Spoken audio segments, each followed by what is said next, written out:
Si vous regardez les églises nigérianes, ils sont nombreux, ils sont grands, ils sont gigas, ils sont établis.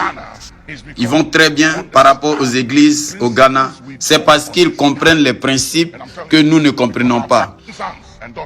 Je te le dis parce que j'ai des fils et filles dans le ministère et j'ai des fils et filles dans le ministère nigérian et je connais la différence. Je te dis et je veux que tu m'écoutes.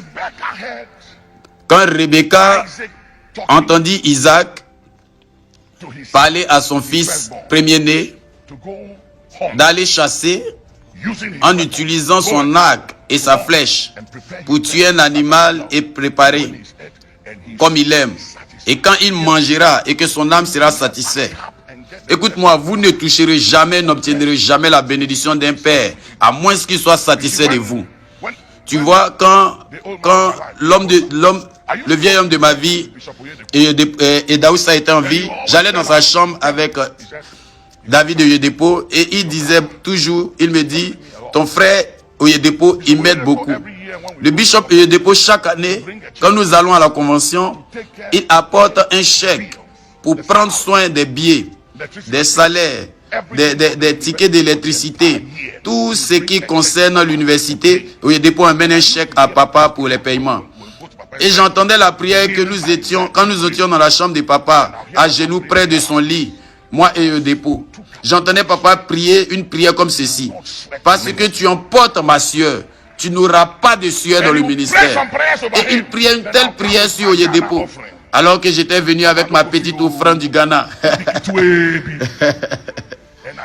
Et quand j'ai entendu la prière qu'il a faite sur moi, je ne vais pas te dire cela.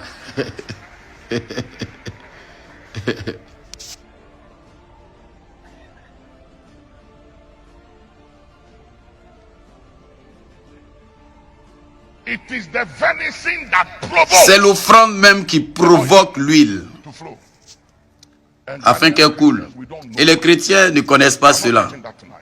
Mais je ne vais pas toucher ça ce soir. Donc Rebecca a dit à Jacob, Dieu a parlé et a dit que la bénédiction est à toi et elle n'est pas à ton frère aîné.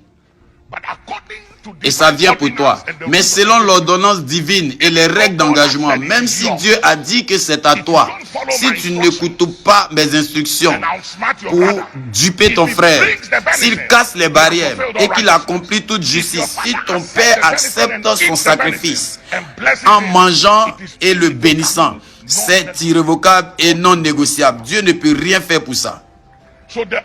Donc la seule façon pour que tu puisses accomplir ce que Dieu a dit sur ta vie et obtenir la bénédiction, déguise-toi, va derrière la maison, tue-moi un mouton de ton père, prépare-le ou quoi que ce soit qu'il aime.